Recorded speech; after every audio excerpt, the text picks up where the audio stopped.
नमस्कार विद्यार्थियों। Sociology with Dhruv Dikshit channel में आज आपके साथ में एनईपी राष्ट्रीय शिक्षा नीति 2020 के तहत मध्य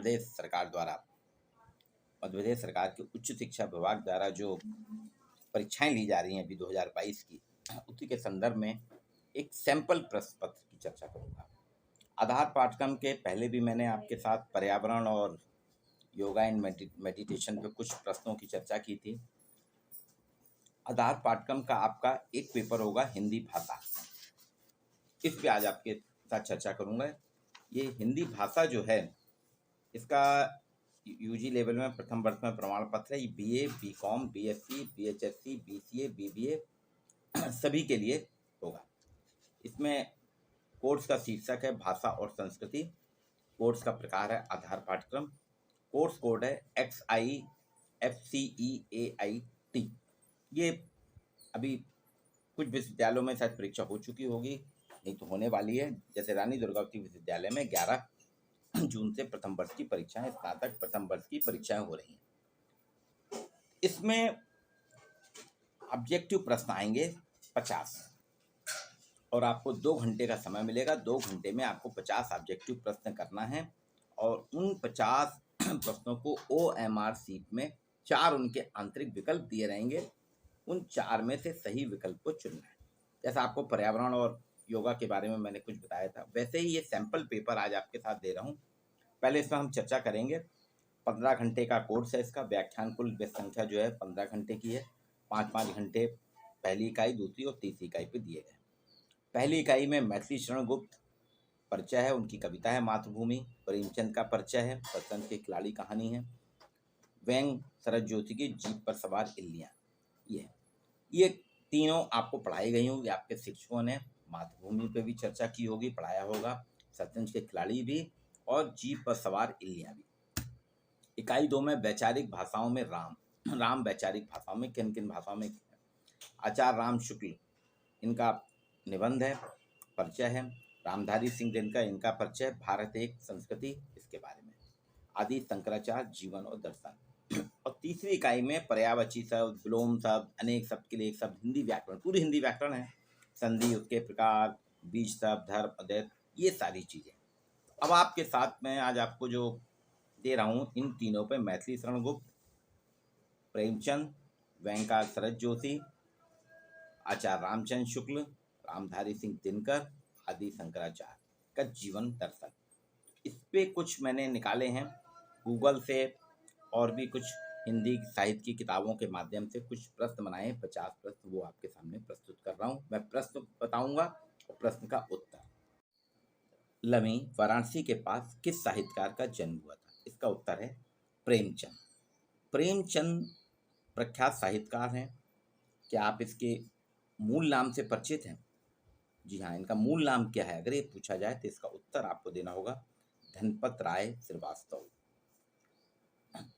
किस साहित्यकार को उपन्यास सम्राट कहा जाता है? उत्तर प्रेमचंद। प्रेमचंद को उपन्यास सम्राट की पदवी, या किसने उनको सबसे पहले उपन्यास सम्राट के नाम से संबोधित किया था? इसका उत्तर है बंगला के प्रख्यात कथाकार शरतचंद्र चट्टोपाध्याय। साहित्य की यथार्थवादी परंपरा के जनक, साहित्य में जो यथार्थवादी परंपरा के जनक हैं या सूत्रपात हैं, वो कौन है? प्रेमचंद। प्रेमचंद को उन्हीं के बेटे अमृत राय ने क्या कहा था? प्रेमचंद के बेटे अमृत राय जी ने अपने पिता को कहा था, मेरे पिता कलम के सिपाही हैं। इसका ऐसा भी उत्तर आ सकता है, कलम के सिपाही के नाम से किसे जाना जाता है? तो इसका उत्तर है प्रेमचंद। प्रेमचंद नाम से लेखन करने के लिए प्रेमचंद को किसने कहा था? प्रेमचंद का नाम तो धनपत राय है, लेकिन प्रेमचंद के नाम से लेखन करने के लिए किसने कहा था? मुंशी दया नारायण निगम, उनके मित्र थे मुंशी दया नारायण निगम। उन्होंने कहा आप प्रेमचंद के नाम से लिखिए। प्रेमचंद का कौन सा उपन्यास अधूरा रह गया? प्रेमचंद ने बहुत कुछ लिखा, लेकिन अंतिम समय में बीमार पड़ गए थे और अपना एक उपन्यास पूरा नहीं कर सके। ये उपन्यास का नाम क्या है? इसका नाम है मंगलसूत्र। यहाँ पे आपको ये भी एक प्रश्न बनता है कि प्रेमचंद के अधूरे उपन्यास मंगलसूत्र को किसने पूरा किया? तो उनके उपन्यास मंगलसूत्र को, अधूरे उपन्यास मंगलसूत्र को पूर्ण किया उनके बेटे अमृत राय ने। आधुनिक कहानी के पितामह किसे कहा जाता है? जी हाँ, जैसे विषयों के जन्मदाता होते हैं, पितामह होते हैं, ऐसे ही हिंदी कहानी के पितामह कौन है? प्रेमचंद। प्रेमचंद की पहली कहानी कौन सी थी? प्रेमचंद की पहली कहानी जो है वो सौत कहलाती है। प्रेमचंद की पहली कहानी कहाँ पर छपी थी? एक सरस्वती पत्रिका है जिसमें प्रेमचंद की पहली कहानी छपी थी। किस लेखक ने अपनी पहली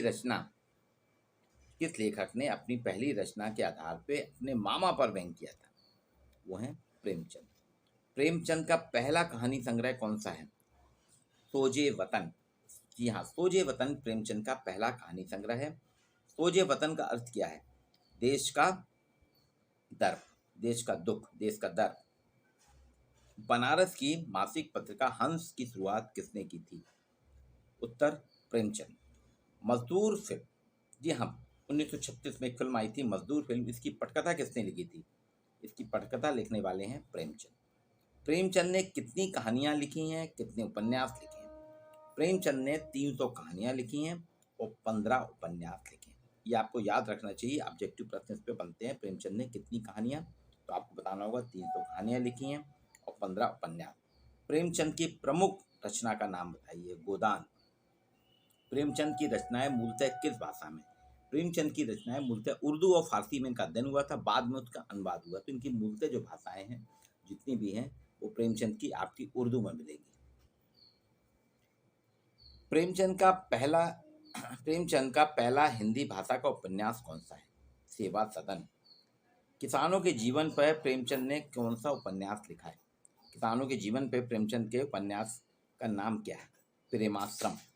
प्रेमचंद ने किस उपन्यास में भारतीय नारी की पराधीनता बताई है? सेवा सदन। प्रेमचंद की कुछ कहानियों के नाम पूछे जा सकते हैं। प्रेमचंद की प्रमुख कहानियां बताइए। पंच परमेश्वर, गिल्ली डंडा, दो बैलों की कथा, ईदगाह, पूस की रात, दूध का जाम, मग, बूढ़ी काकी, ये इनकी प्रमुख कहानियां हैं। शतरंज के खिलाड़ी उपन्यास किसका है? इसके उत्तर है प्रेमचंद। इस पे किस भारतीय प्रोड्यूसर या निर्माता ने फिल्म बनाई थी?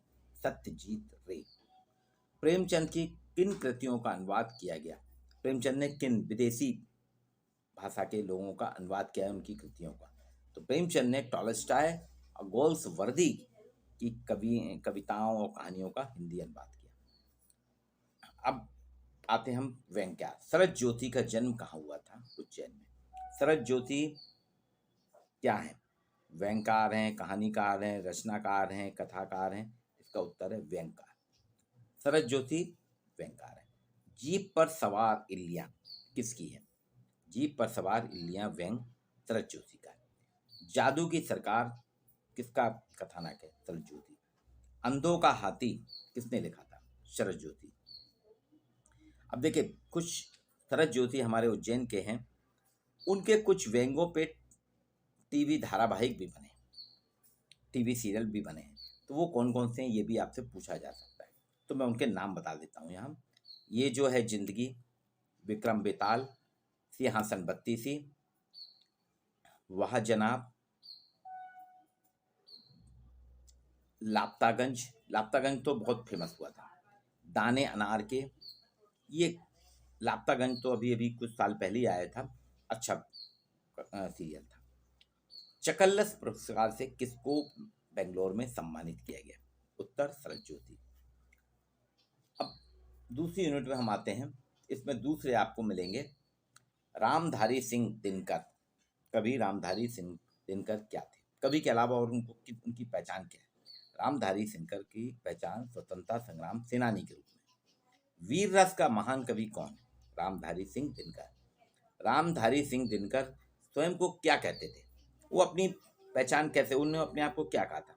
रामधारी सिंह दिनकर स्वयं को कहते थे, मैं बुरा गांधीवादी हूँ। जी हाँ, बुरा गांधीवादी हूँ।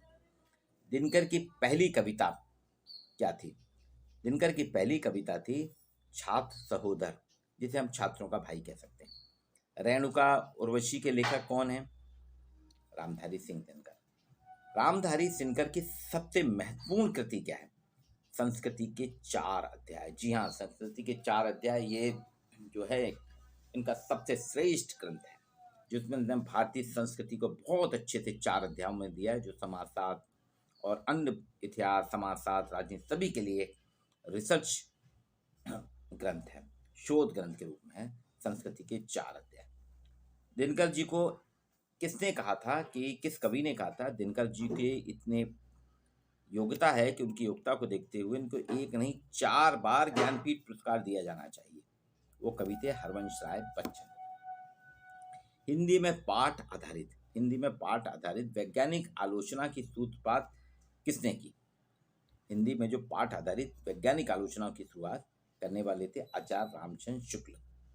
रस मीमांसा किसकी कथा है, किसका कथानक है, किसकी कृति है? आचार्य रामचंद्र शुक्ल।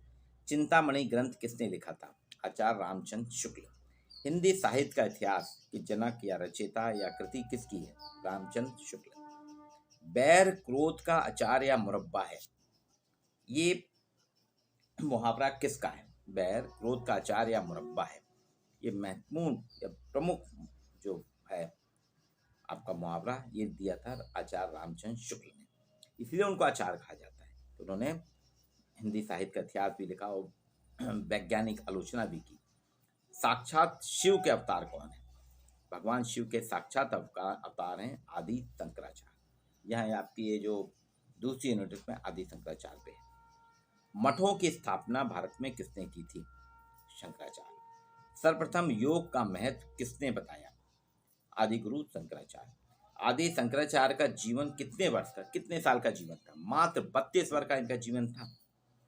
आदि शंकराचार्य का ब्रह्म वाक्य क्या है या कौन सा सिद्धांत? उन्होंने कहा मैं और मैं कौन हूँ, मैं और मैं कौन हूँ, ये इनका सिद्धांत है। शास्त्रों और वेदों को 3 वर्ष की आयु में, मात्र 3 साल की आयु में, जब वो 3 वर्ष का बालक था, ऐसा कौन सा बालक है जो इतने 3 वर्ष की आयु में शास्त्रों और वेदों को कंठस्थ कर लिया? उत्तर है आदि गुरु शंकराचार्य। शंकराचार्य ने कितने वेदांत लिखे हैं? शंकराचार्य के मठ क्या क्या हैं? शंकराचार्य के 4 मठ हैं, उनको बताता हूँ। वेदांत मठ, ज्योतिपीठ, गोवर्धन मठ और शारदा मठ। वेदांत मठ को हम साउथ में है, दक्षिण भारत में रामेश्वरम के नाम से जानते हैं। गोवर्धन मठ पूर्व में है, जैसे जगन्नाथपुरी के नाम से जानते हैं। शारदा मठ भारत के पश्चिम में है, गुजरात में, जिसको हम द्वारकाधीश के नाम से जानते हैं। और भारत के उत्तर में ज्योतिपीठ है, जिसे बद्रीनाथ के नाम से जाना जाता है। इन चारों मठों को 4 आश्रम है जिनकी हम यात्राएं करते हैं। सबसे उत्तम तीर्थ क्या है? शंकराचार्य जी कहते हैं सबसे उत्तम तीर्थ है अपना मन, जो विशेष रूप से शुद्ध किया। आपने अगर अपने मन को शुद्ध कर लिया, उससे अच्छा तीर्थ कहीं तीर्थ यात्रा करने की जरूरत नहीं। सत्य को सबसे पहले किसने परिभाषित किया? सत्य को परिभाषित करने वाले हैं आदि शंकराचार्य। सत्य की क्या परिभाषा दी थी आदि शंकराचार्य जी ने? सत्य की परिभाषित करते हुए, सत्य को परिभाषित करते हुए शंकराचार्य कहते हैं जो सदा था, जो सदा है और जो सदा रहेगा, वही सत्य है। अर्थात सत्य जो है, जो था और जो आगे भी रहेगा, यही सत्य है। साक्षात शिव के अवतार किसे कहा जाता है? आदि गुरु शंकराचार्य। शंकराचार्य जी का जन्म कहाँ हुआ था? केरल के एक छोटे से कलादी ग्राम में शंकराचार्य जी का जन्म हुआ था। अब ये तो आपके साथ हुआ, अब मैं कुछ व्याकरण की चर्चा करूंगा। अलग अलग शब्द जिनका एक शब्द की जगह अलग अलग शब्दों को प्रयोग किया जाता है समान अर्थ वाले, इनको क्या कहा जाता है? इन्हें पर्यायवाची कहा जाता है। जैसे सूर्य के लिए दिनकर, रविवार, ये सब। संधि कितने प्रकार की होती है? संधि 3 प्रकार की होती है। स्वर संधि, व्यंजन संधि और विसर्ग संधि।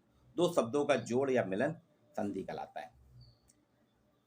इसमें एक और है, वैचारिक भारतीय भाषाओं में राम। इस पे भी कुछ प्रश्न बनते हैं।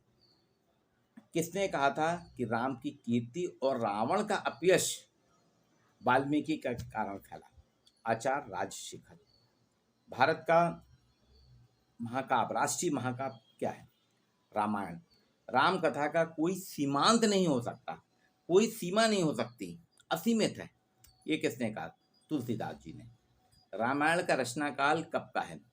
ऐसा माना जाता है कि 12वीं से 18वीं सदी के ईसा पूर्व, 12वीं से 18वीं सदी ईसा पूर्व रामायण का रचना काल है। 30 राम कथाएं विभिन्न बोलियों में कहाँ पे बोली जाती हैं? असम। असम प्रांत में 30 प्रकार की राम कथाएं अलग अलग बोलियों में बोली जाती है। करबी बोली है। जो खेती किसानी कृषक लोग करबी भाषा में बात करते हैं, वो अपने खेतों में काम करना, खेतों में आने जाने में राम कथा का वाचन करते हैं। प्रकृति की सर्वाधिक चर्चा किस साहित्य में हुई है? राम साहित्य, रामायण में। किस ईसाई ने रामायण को समग्र भारत को एक करने वाला बताया? लामारे। किस जनजाति ने राम को धर्म परिवर्तन के बाद भी नहीं छोड़ा है? ये नॉर्थ ईस्ट की है, खासी जनजाति। रविन्द्रनाथ टैगोर ने अपने किस कृति में राम कथा या रामायण का उल्लेख किया? गौरा। तो ये विद्यार्थियों कुछ प्रश्न मैंने आपके सामने रखे हैं, 70-80 प्रश्न रखे हैं, आपके पूरे सिलेबस को कवर करता है। इसमें व्याकरण वाले पे ज़्यादा बात नहीं करी मैंने। पर्यायवाची शब्द, विलोम शब्द वही होता है सत का असत, इस प्रकार के विलोम शब्द होंगे, आएंगे। आपके पर्यायवाची शब्द आएंगे, संधि आएगी, संधि के प्रकार आएंगे। बाकी आदि शंकराचार्य, रामधारी सिंह दिनकर, रामचंद्र शुक्ल, वैचारिक भाषाओं में राम, व्यंग शरद ज्योति, प्रेमचंद और मैथिली शरण गुप्त, इन 3 इकाइयों को कुछ चुने हुए प्रश्न आपके सामने रखे हैं। ये सैंपल प्रश्न है, इसको वास्तविकता नहीं मानिए। हाँ, इसी के इर्द गिर्द ऐसे ही आपका प्रश्न पत्र आएगा। मैंने आपको उत्तर बता दिए हैं, उसमें 4 विकल्प रहेंगे। सही उत्तर पे ही आपको अंक मतलब चुनना है। विकल्प में गोला लगाना है काला, और ओएमआर सीट में गोला लगाते समय बहुत सोच समझ के लगाए। अगर एक बार आपने लगा दिया, फिर मिटाया, फिर लगाया, तो कंप्यूटर स्कैन नहीं करेगा उस प्रश्न को, वो आपका नंबर 0 हो जाएगा। तो आपको शुभकामनाएं। और मेरे channel, YouTube channel sociology with Dikshit को लाइक कीजिए, इसको सब्सक्राइब कीजिए, लोगों तक पहुंचाइए। आपको ऐसे ही शिक्षा जगत से जुड़ी हुई नई नई बातें आपको देता रहूँगा। एनईपी के बारे में अब तो सेकेंड या थर्ड ईयर में भी आपको इसी प्रकार से जानकारियाँ मिलेंगी। आज के लिए इतना ही।